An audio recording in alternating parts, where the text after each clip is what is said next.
Hi everyone. Okay, so we did the KujoBeats down, yeah, and everybody's been saying you need to check out what actually happened and how we ended up in that position where Ren had to do that song.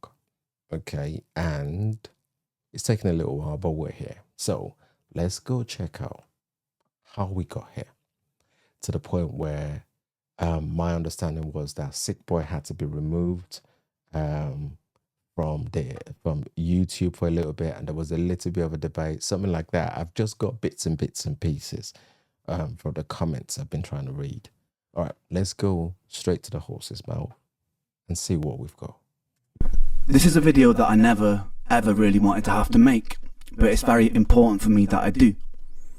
All the time, artists all over the world pour their souls into their work, and that work is tainted by money or greed.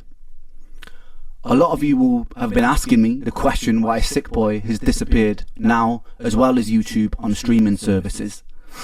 It's a video that was very close to me. It's a video that told my story about my health. It's a video that told the story of many other people who have been gaslit by the medical community. It's a story of greed in the music industry, ironically, funnily enough. It's also a song that I poured tens of thousands of pounds into for a music video, for promotion. It was also the leading title of the only #1 album that I've got, so I was very, very proud of it. And we'll no longer have that song, guys. And I want to go into the reasons why. Also, I do recommend sticking around to the end of this video, because I've got a very exciting announcement about all of this that relates to all of this right at the end. People who have been following me for a while, they'll know the sort of person I am.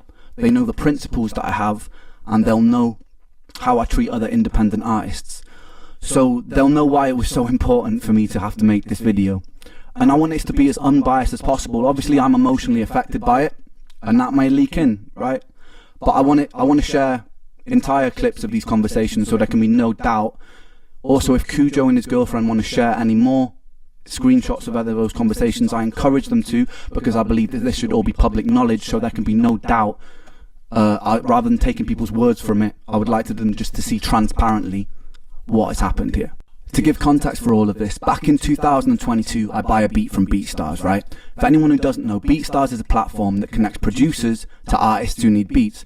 I do produce most of my own work, but I wanted to find some hip-hop beats for inspiration. What I would usually do is buy a beat, arrange it slightly differently, tweak it myself, add my own vocals, add my own layers and stuff like that. I find this banging beat, right? That's a fantastic idea, isn't it? Like being able to have upcoming producers have somewhere where they can put their stuff, and then known artists go and then check this out. Interesting. Beats for inspiration. What I would usually do is buy a beat, arrange it slightly differently, tweak it myself, add my own vocals, add my own layers and stuff like that. I find this banging beat, right, from a producer called KujoBeats, which I buy an unlimited license for. This is all very important to keep in mind for later on, right? I buy an unlimited license, which means that I am able to put it on all streaming platforms and get as many streams as I want, and all recording on platforms like YouTube, etc., right? After I do this, I send my YouTube guy that I work with, and I send the publishing team an email just giving them a heads up, being like, yo guys, I bought this beat, they need to be registered correctly, content ID needs to be turned off. I'll put a clip of that. I'm putting screenshots of those messages here, just in case Kujo claims I never did this. I did do this. I also went the extra mile and messaged the team and said, look, we need to credit him on Spotify credits and stuff like that as well, because sometimes artists don't always fully credit producers. I think that I forgot to do it in the YouTube description for like the first month or two, and then I updated it, and then he was fully credited the whole time, right? That was just a lapse, because there was a lot going on. I was in Canada treating and stuff. But anyway, he was credited fully, like, very soon in, everywhere. And as far as I was aware, registered everywhere. So I don't think anything of it, right? Also, in the BeatStars contract, it says very clearly that the person selling you the beat has to own the beat. And if there are any elements of the beat that he doesn't own, he has to let you know. This is very important to remember for what is to follow as well, right? So yeah, I think there's no problems. I buy the beat, I record a song, and this is before things have blown up with my music, so I'm still pretty underground artist at this point. I record the track, put it out. I even get a message from him at some point, which is also important to remember because of the hypocrisy of this whole situation. That's like, wicked, I love the track. Okay? Remember that too. Before I begin, I just want to add this. I have no problem with BeatStars. I think they're a very innovative company who actually help people make art, which I'm very, very passionate about. I think the contracts and the things you're getting into could be clearer, because we're now in a situation negotiating older tracks bought from BeatStars. I would love to talk to the, if anyone from there is watching, I imagine they will be at some point. I would love to talk to the CEO, founder of BeatStars, face to face. Just because I want to understand how something like this could have happened, and I want to understand why it escalated the way it did, because from what I've heard, he's someone who cares a lot about artists, and someone who creates a platform like that I think must be very passionate about music. I'd love to chat to you if you're listening, and I'd love to figure out why this happened and how we can stop things like this happening in the future.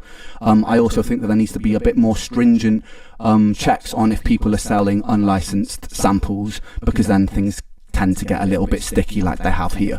And For someone that has been involved in, from what I've read so far, from the way he's talking, in such a difficult situation, the regards that he has for the people around this is actually quite amazing to see, isn't it? Because sometimes when you're emotionally involved in something and you feel you've been hurt, your emotion clouds your ability to rationalize things, and it goes to kind of show the sort of person he is, isn't it? Samples, because then things tend to get a little bit sticky like they have here.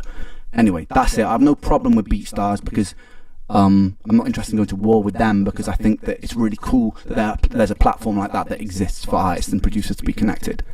Just thought I'd put that out there, make that clear. Right, so I arrive home from Canada after a 1.5 year long treatment of treating brain damage and autoimmunity, which a lot of you will know if you've been following my journey.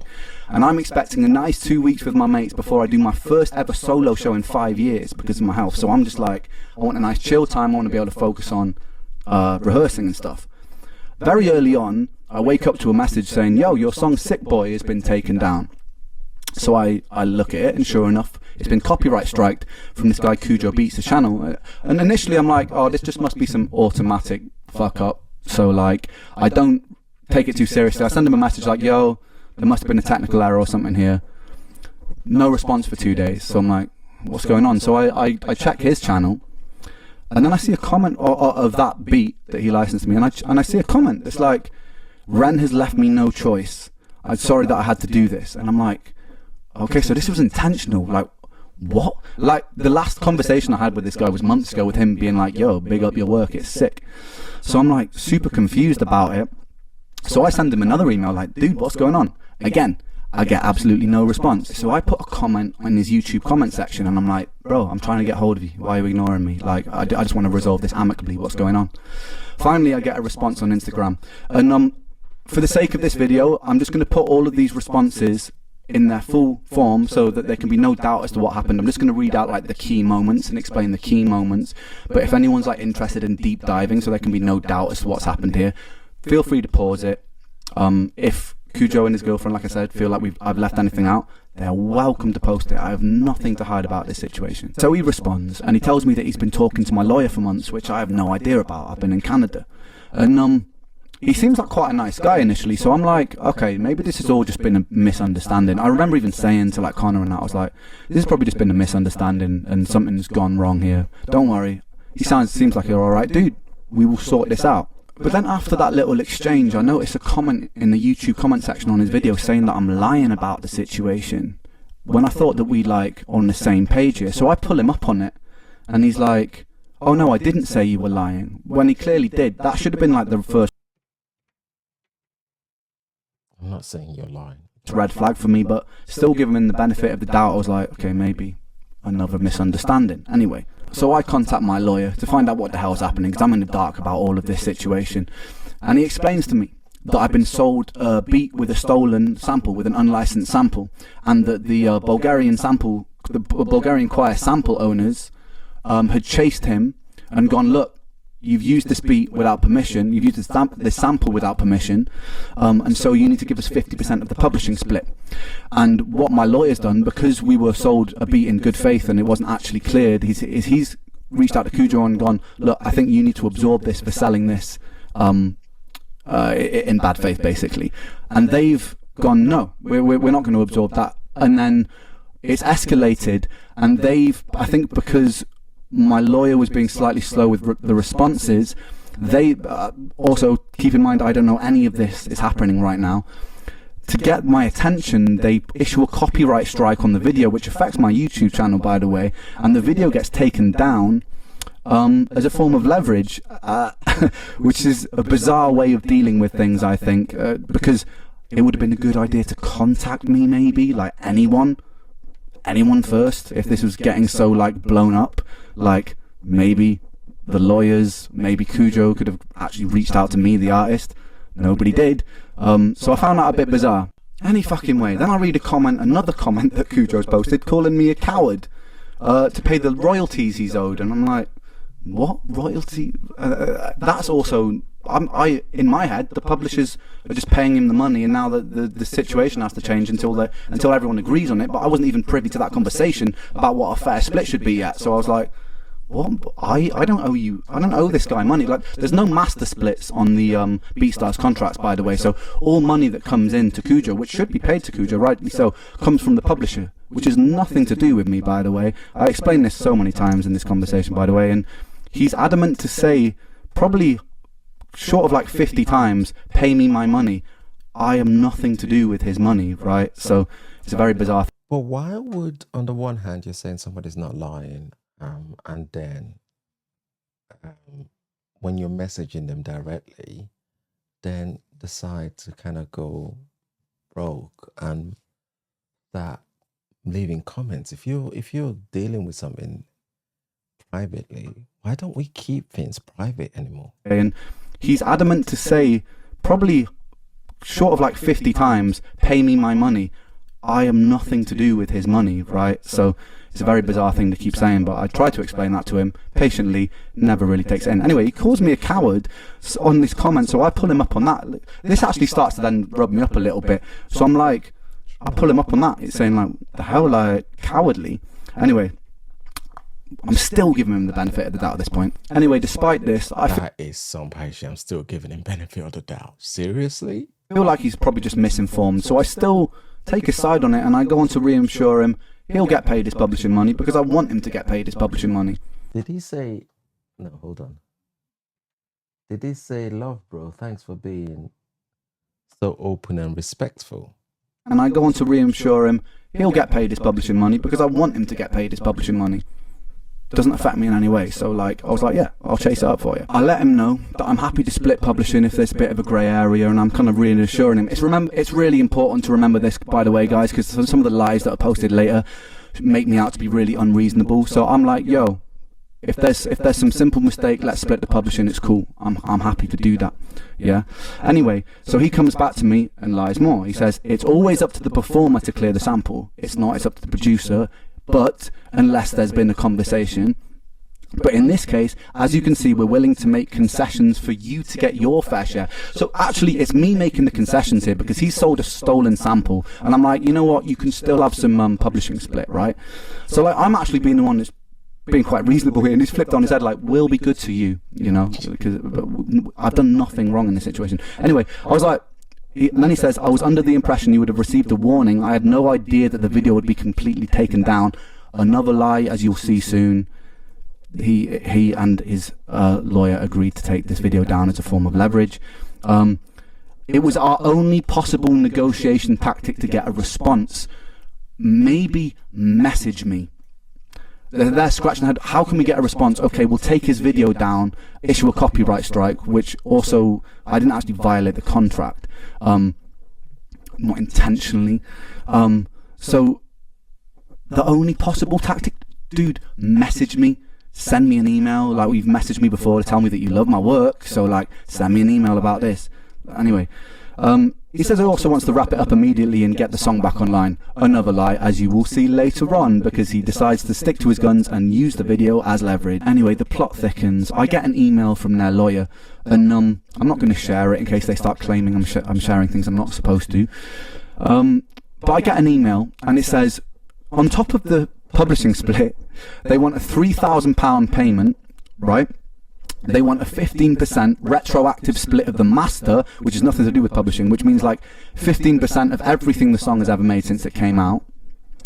Retroactively, so since it's come out to this moment and then into the future, when I've paid for an unlimited sample, unlimited license beat, and with that you're talking money from record sales, you're talking money from streaming things, you're talking all of that when they haven't put any effort into promoting the song. He's made a beat and he's stolen part of the beat, and he wants 15% of everything the song has ever made for that, plus a £3,000 advance. Out of principle, I wasn't going to give him that. But because like, but why would you do that though anyway? Because so what they're saying is that with all of these other ones, like, oh gosh, some of these ones that we go on to get beat, that means if they're to take down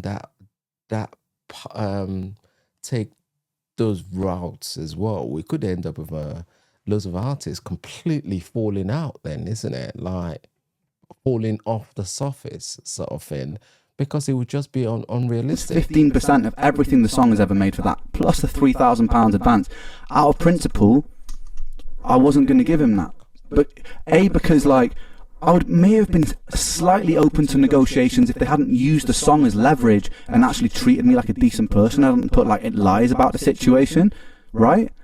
But nah, out of principle, I wasn't going to agree to that. And also to clarify, when I've been in rooms with producers and we've made a song from scratch, I've done a lot of like 50-50 splits, or I've done like 25-75, or with other collaborated artists, we just agree on a split that's like 50-50, 25. So, you know, like 15% isn't outrageous, right?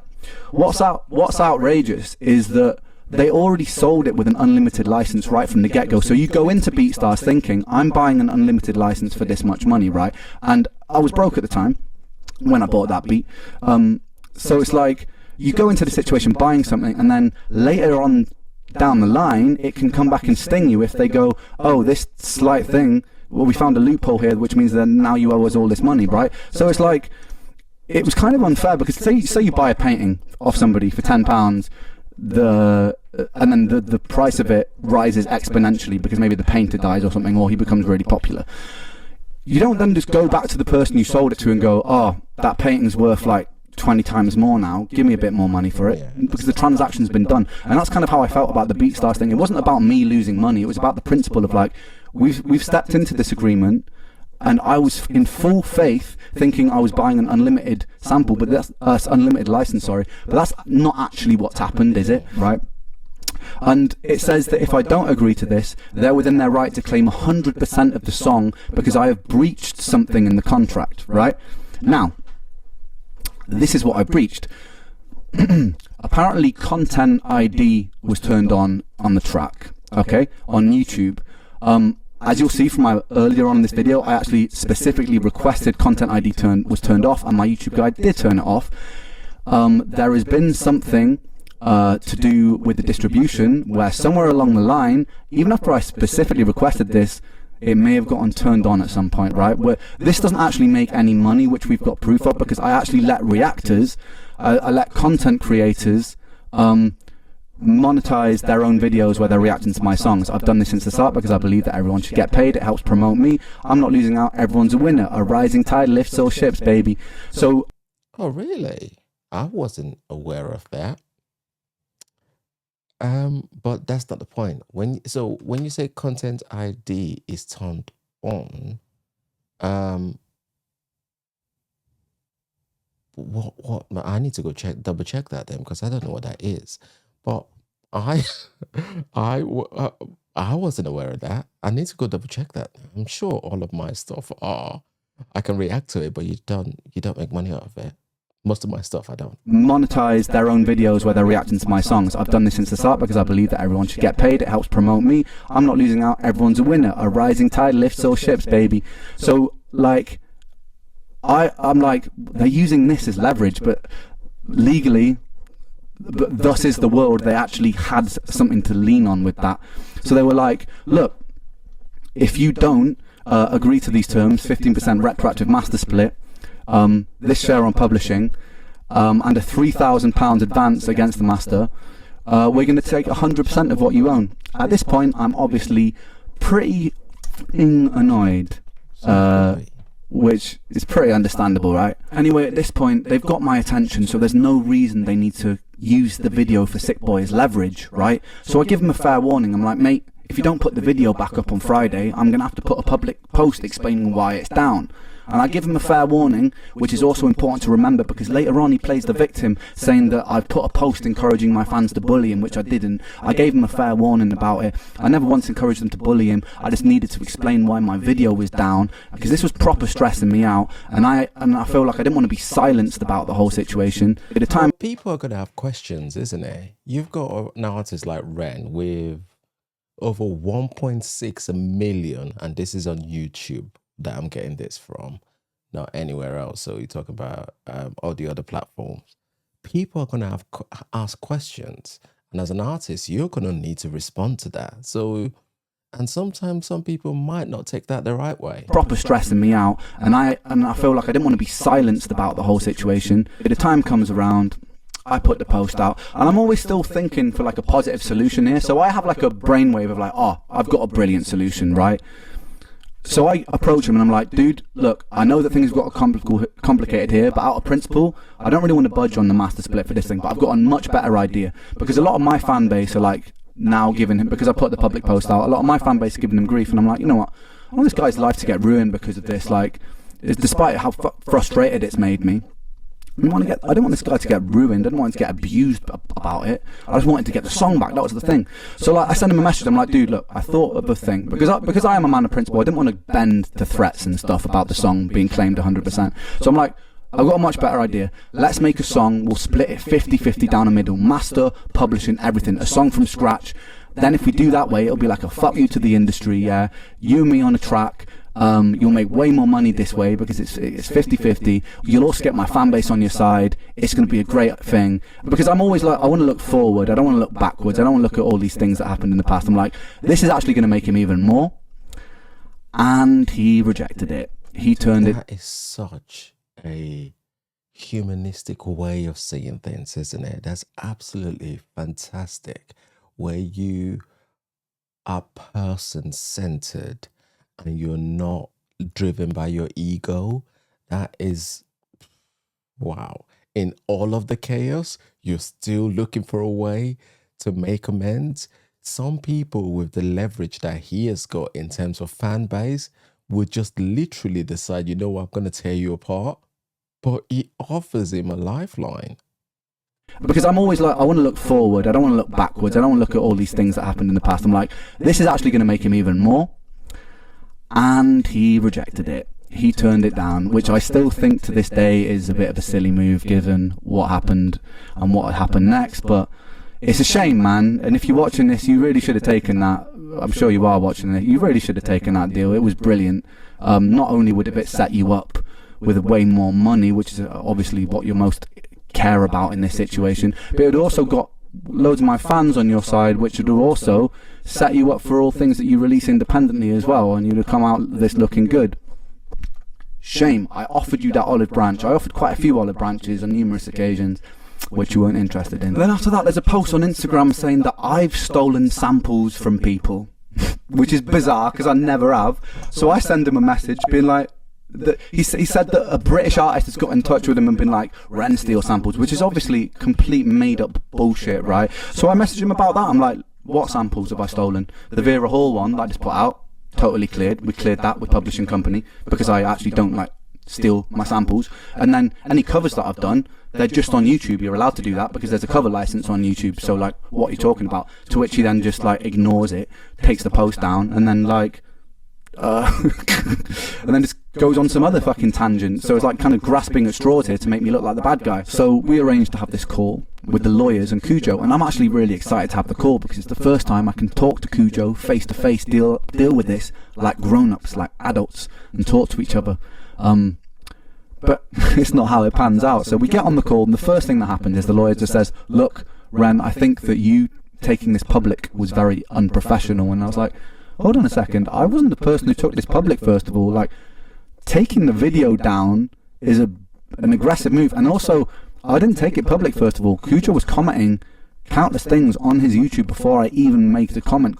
Calling me a liar, a coward, a numb. So, like, to say that I took this public, nah, I just responded to what happened and explained to my fans why the song was down. Those posts are still up for everyone to see. All the posts on his comments are still there for everybody to see. So first of all, it was kind of like, we got into it straight away with me like having to be like, I put it straight and everyone was like, okay, yeah, fair enough. The funniest thing about that call is Kujo was on it. He did not say a single word. Even when I like addressed him with questions, his lawyer would interject and go, I can answer that. And I'm like, yeah, I kind of want to talk to the person who's like, you know, like an adult. I want to talk to this person. And then my lawyer there's even a moment when my lawyer's like, look, I want to address this question to Kujo. Do you actually feel like this situation is fair? He says nothing, and the lawyer interjects again. So for that whole call, which, you know, took about half an hour, 40 minutes, he didn't say a single word. And I thought that was disrespectful, given the circumstances. So why go on the call then? If your lawyers can just thrash it out, why not just get the lawyers to thrash it out? If you're going to go on there and not have those conversations, it's interesting. If I suppose the thing, this is where we need to be careful when we're using names like cowardly and stuff like that, isn't it? There could be interpretations to say that was more of a cowardly response. And I thought that was disrespectful, given the circumstances. He later claimed that it was because he doesn't legally know enough and it should be between the lawyers. But no, man, like, regardless of your legal knowledge, we can still have a conversation like adults. Like, I'm not here to try and like intimidate or anything like that. I want to talk to you like a grown-up, brother. And that didn't happen. I wasn't afforded that luxury. I was talking a fair bit on that call about how I felt about the situation and what I felt was right.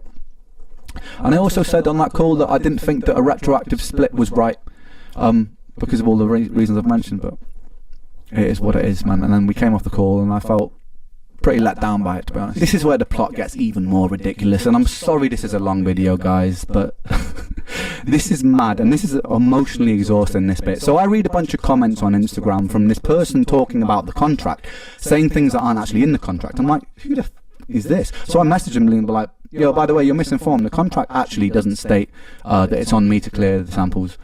Then I click on the profile, I realise that it's Kujo's girlfriend, so I immediately unsend all those messages, because to be honest, look, he was getting grief from my fans, and I think to myself, you know what, he needs someone supporting him, even though that he's been an arsehole. I don't want to like start messaging his girlfriend and shit, whatever. I'll leave her out of this. But she sees that I've unsent the messages and she instigates the conversation, says, have you done an oopsie? We start chatting for a long time. We'll put those messages up so that you can read it. It actually ends up being, it seems to me, like it's like semi-amicable after a while of talking to each other. Like you can pause this and read this if you want. Have you done a oopsie? It's like, that's such a childish sort of response, isn't it? Have you done a oopsie? Talking to each other. Like you can pause this and read this if you want. It's like, basically the long and short of it is like she feels like Kujo's been misrepresented and feels like it's a lot of the industry's fault, my lawyer's fault and stuff like that, which is kind of what Kujo feels like, right? She then threatens to break my kneecaps, which, even though it's a little bit out of pocket, you know me, I laugh about it. The thing that rubs me up about things like that is, if that had been the other way around, I never actually once got violent about. Leave him out of this. Leave him out of this if you do, please. Okay. What? Okay. Also, I'm flying. Oh my days. Like, serious. I'm assuming. I'm hoping that she was joking there. Like, come on, people. Like, seriously. About things like that is, if that had been the other way around, I never actually once got violent about this situation. If that had been the other way around, they would have been like, Ren's such a violent, later on they would have been like, Ren's such a violent person, or using bully tactics, because they've spoken about like how I'm using bully tactics by simply talking about the situation publicly, transparently. She also gaslights me by saying, you know, like, imagine what would have happened if he had mental health issues. I have a very long list of mental health issues. I am the person with mental health issues. You're not considering what it does to my mental health, are you, when you take down a song that means that much to me?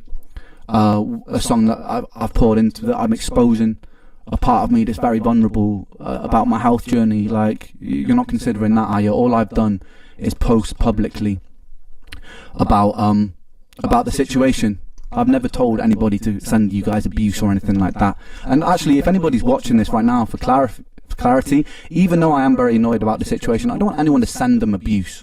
I don't. You know what I mean? Like, yeah, I'm annoyed about the situation, but it's done now. The song's down. It's gone. Do you know what I mean? So, like, I'm not trying to ruin somebody's life over this. I'll have my own form of revenge, as you'll see at the end of this video. But I'm not trying to ruin anyone's life over this. So, like, if they say to me that I'm trying to incentivize stuff like that, I'm not, guys. I don't want you to go and abuse them, right? But it is up to me to talk about this situation fairly. So, like, we see. But the thing there is, this on its own, it just shows a level of maturity, isn't it? But the problem here is that not everybody's going to be as mature with this, because on the one hand, people are going to think that because Ren's not fighting for himself, that other people are going to take it upon themselves to fight for him. And this is not something that he can control. He can say that, don't do this, but at the end of the day, people have got their own sort of agency, isn't it? And they can decide to do what with that, what they want to do with that. It's just a shame that this couldn't have been addressed away from all of this, to be fair. Right? But it is up to me to talk about this situation fairly. So, like, we seem to make some middle ground. She's even talking to me about, like, her ADHD, and knows that I've got ADHD, and, like, you know, maybe we've just got... So I'm like, you know what? She seems pretty level-headed, right? So, like, cool. You know what? Maybe these guys are... It's just a big misunderstanding, and we can figure a way to amicably sort this out. And I say to her, look, yeah, I'm happy to split the publishing, but I don't really want to split the master out of principle, because I bought this, right? You know, but... Then at this point I start being like, you know what, maybe I'll split some of the master for the future stuff, just to get this out of the way, even though I don't believe I should, because they've stolen the beat with a stolen sample. I'm like, if this just gets this over the line, I'm happy to split the future master. I even say that in the email thread to the lawyers and stuff, right? So I'm conceding a little bit here, because I just want this situation done with.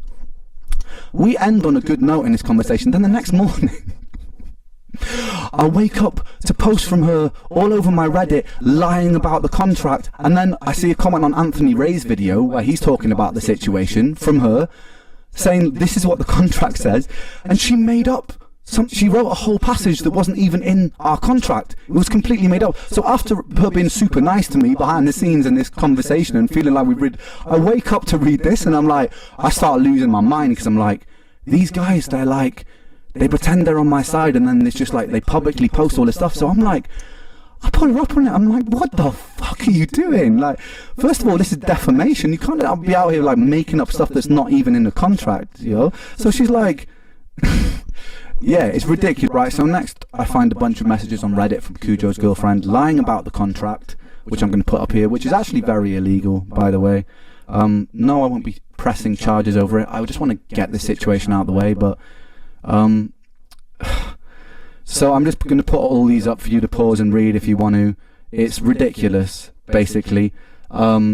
She also says that I was obviously upset, so I wasn't the most cooperative. As you guys, if you skip back in this video, you'll see I was extremely cooperative when I found out what was going on. I was being very amicable when I was trying to offer Kujo solutions and being amazingly supportive and sympathetic. I refuse to fully acknowledge that a mistake on my end causing Kujo not to get paid was at the heart of all of this. It wasn't. A stolen sample was at the heart of all of this. Yes, the publishers, right? Yeah, but what's happening? So rather than take responsibility for, if you nick something and you get found out, usually the consequences are on you, right? It's just like with anything, like, you need to kind of sort it out. You don't, I don't know. So I wonder how he's addressing that with those people, because it looks like those people are asking for a lot less than what it is that he's asking for. So the song's gone crazy, and all of a sudden you want all of these additional bonuses that comes with it. It's wow.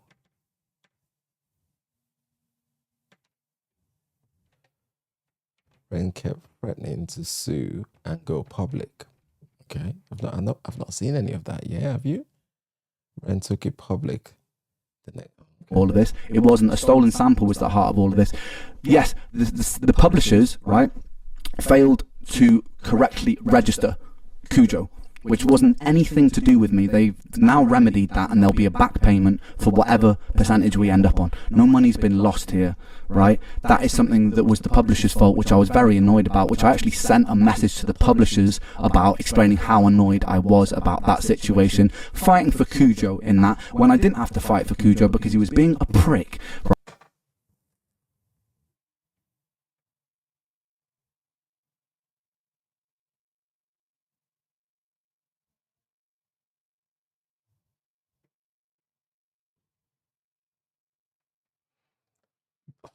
Wow. I don't understand. Right? So I sent that message to them anyway, fighting on Kujo's side, because despite all of this, I am a man of principle still. Right? I kept threatening to sue and go public. No, I didn't. I wasn't threatening to sue. I did say I would go public if my song carried on being used as leverage. I gave them a very fair warning, because they didn't need to use the song, the video as leverage, and they kept on doing that. That was because I kept getting hundreds of messages a day from my fans being like, where's the video, where's the video? And I wanted to address it all at once. And I also felt like I was being treated extremely unfairly, right? I had to accept by giving up all my shares of the song in exchange for a fixed fee. Yeah, that was something between my lawyers. Ren took in public the next morning. Yes, I did. Could you also claim to me publicly that he has been chasing publishing money for over a year with no reply, which is and his girlfriend. Another lie was proven. Yes.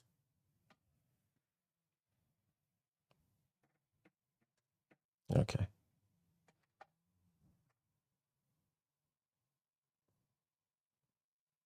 Right, let's take this home now. At this point, I've just lost all amicability, right?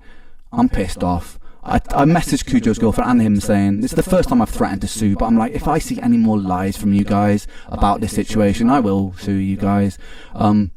Because it's like, that's my public image. Like, I pride myself on the fairness that I show everyone that I work with, right? And my principles. And I'm also very against greed, and I stand against it militantly, which a lot of you will know from my work and how I treat people.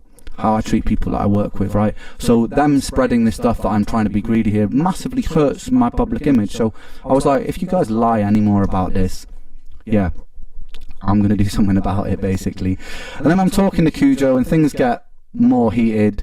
We get another email from their lawyer saying, you know, like, if you won't agree to our terms, we will take 100% of the song. That's where we stand on it. That is final. If you do not agree to this retroactive master split, we're taking everything. So I messaged back. I'm going to show you that email. I messaged back, essentially summarizing this email. I just say, I'm going to take down the song myself. I'm fed up of this. I'm fed up of you threatening me with my own song that I poured myself into. I've explained what it means to me. I explained to both of them what it means to me. So I'm like, I'm taking... But he didn't need to, though. He could have just left it and just used all of the evidence he's got so far to challenge that, surely. Because it looks like all of the work was for him to do. And I wonder how big this Kujo guy is. Because all of this just reeks of content. Someone trying to just gather, I don't know, the dude. I'm just in the society we live in right now. So I've explained what it means to me. I explained to both of them what it means to me. So I'm like, I'm taking it down myself. I don't want to let them win over this. I've been in situations in the music industry before where I had to concede because I was broke, and I just had to let a powerful, greedy person win over me, you know, like, and I know this is not the same situation. It's not like Kujo is like this in this huge position of power here, but how they've dealt with this whole situation was ridiculous. So I was like, rather than like bend to this leverage and just out of principle, I'm just going to take the song off.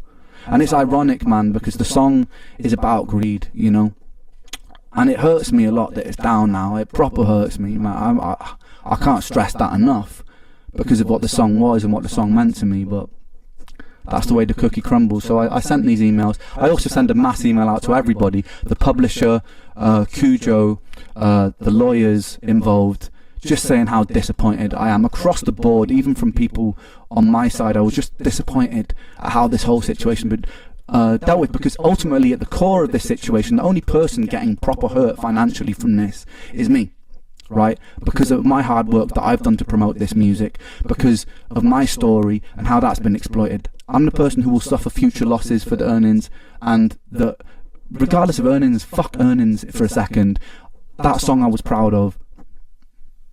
What it meant to people, I was proud of. The messages that I get from people every day, telling me like how much they relate to the song, how much it helps them through difficult times, you know, like that's gone now, that's taken away from people. So yeah, I'm pissed off. Anyway, you could tell that it's real. If you've not seen that song, wow, that was next level. That song. If you haven't seen it and you're seeing this for the first time, I implore you to go see that song. I'm assuming it's back on now because this says 4 weeks ago. You could see the pain in his eyes and in the way he's speaking about it as well. You can feel that. It is not fair. That's taken away from people. So yeah, I'm pissed off. Anyway, so I sent that email out. Me and Kujo share some pretty heated words. If you're a petty person, you'll probably like to pause on some of this. It's ridiculous. One of the things that took the piss the most that he said when I just lost my cool at this point. I lost all patience. One of the funny things he said after all this was like, if you really cared about your fans, then you would leave them the song. No. So he was turning it around on me when he'd used the song as leverage. He said, if you cared about your fans, you leave it up for them. And he said, I'm letting my pride and ego get in the way because I'm not paying him money that I didn't think he deserved for selling a stolen beat, right? I was just about to say, he was thinking about his own purse there, wasn't he? He was thinking about how much he's going to make from this. If you cared about the song, you leave it for you. If you cared about your fans, more like, the more that song gets left on, imagine how much I'm going to be making. Wow. Gaslight. Wow. Fans, you leave it up for them. And he said, I'm letting my pride and ego get in the way because I'm not paying him money that I didn't think he deserved for selling a stolen beat, right? He's saying that that's my ego. It's my ego's fault. And then he's just saying, he kept saying, just pay me, let me get my bag, I want the money, just give me my money. I explained to him again, like, dude, I'm not the person that pays you the money. I've explained this to you so many times. It's the publisher. And he's like, all right, cool. It finally seems to sink in that, like, I haven't stolen this man's money. I haven't taken a penny of this man's money. The publisher was at fault for not registering it properly, and they're resolving that, and then he'll get his money from the publishing. I don't want a penny of that. I don't care about that money. Do you know what I mean? Like, whatever. He deserves a bit of money for making that part of the beat. Sure. He shouldn't have stolen a sample and sold it to me. Theoretically, he could have all of his publishing taken away, but even after all of this, I still agreed to give him a bit of a publishing split, just to shut him up, man. So it's like, I could have been even more petty and dug my feet in there, but I just want the situation over with. So the song's down. The funniest comment that I'm going to end this on, because this is going to be some album artwork, by the way, single artwork, sorry. This is the next announcement. He goes, alright, peace. Your music sucks, by the way. Whoa, if that's not petty, then what is?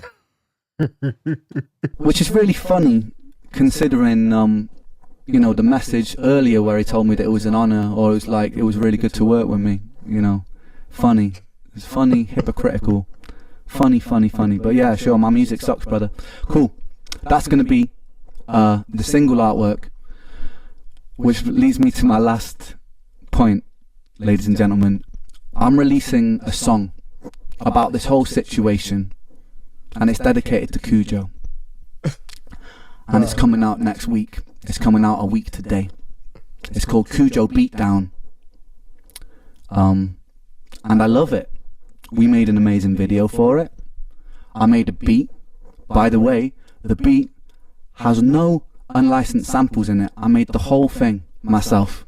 I wrote all the lyrics myself, all the beats are mine. And that'll be going up on YouTube and Spotify next week. I'll also be recreating Sick Boi because those lyrics and that arrangement is mine. So for the anniversary of Sick Boi, the album, you will be getting Sick Boi, the beat, remade, bigger and better than ever, without Kujo's input on it. So look forward to that as well. Oh, wow. And then there's also a third song dropping. There's a little bit more positive. Next week's song is angry, alright? I'm just going to warn you there. And before Kujo and his, like, before they start complaining about blah blah blah, artistic license here, you know what? I've said my piece. I'm not interested in ruining your life, bro, but I felt like I needed to get it out somehow. And so I got it out somehow. And I hope you're watching this, man. And I hope you enjoy the song, because it's dedicated to you, baby.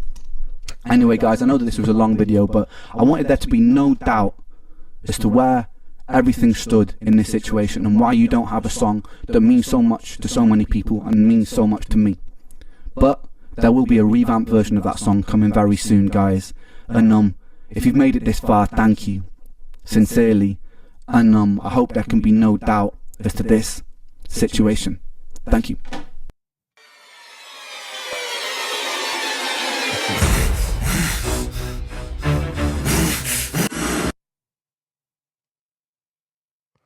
That is sick. Now it makes sense. Oh my flipping days. Wow. Now it makes sense. Okay, now I get it. Oh, such a shame. Such a shame. Why do we do this to each other all the time? Just why? It's sad, isn't it? Okay, I've seen Sick Boi. And Sick Boi was sick. And the creativity, I've not seen the new one. If the new one's out now, I need to go check that out. But the point I'm trying to make is that we live in a world where greed seems to be the order of the day, which is sad, because how have we got here when we've gone from humanity looking to be one with ourselves and looking out for each other? We're very quick at saying, oh, the politicians are after us, so they're not giving us anything. Oh, the millionaires are looking after themselves and all that sort of stuff. Or, I can't believe there's war in that place and people just being greedy. When within ourselves, when given the opportunity, we behave in exactly the same way that we complain other people are behaving. Sometimes, man, we just let our own ego get in our own way. Just imagine if he gave himself the chance to just go, you know what? Okay, I've made some money from the other one. Maybe shouldn't really have made anything, but I'm being given an opportunity here. I don't know how big this dude is. I'm gonna have to go look him up to see how big he is to kind of make sense as to if this is somebody chasing clout or it was somebody, I don't know really, because we just set ourselves up sometimes, don't we? Literally set ourselves up sometimes. Firstly, that Sick Boi song was somebody literally reaching out and interacting with an audience where if you've ever felt like you've been left behind, you were able to kind of relate in that song. And it's such a shame that now a lot of people don't have that opportunity anymore. It is such a shame. And out of every crisis comes an opportunity, because now what's happened, we've had the big down, which was immense. Mate, you've just made him even more money. And now, when you've created something before and then you'd recreate that, what happens? It becomes bigger because your ideas are next level, then, isn't it? I don't know, man. Like, seriously, people, we've got to stop doing this to ourselves. We literally have to stop doing this to ourselves. It's just not okay. It's not okay. Oh dear. People, humans. Oh, jeez, man. And this is the problem. It is not a situation, because people are quick to go, oh, I get treated this way because I'm this, because I come from this part of the world, or I come from that part of the world, or I look a certain way, or I'm a female, or I'm a male. No, it's not. It's a humans are inherently greedy, and we need to tame that. So the way that we manage ourselves is to check ourselves every so often. Go, hold on a second. Like, do you think that's okay? We need to check ourselves. Say that to say this. Regardless of where we come from or who we associate ourselves with, we always seem to look for a way to create a divide. And we would use anything to do that.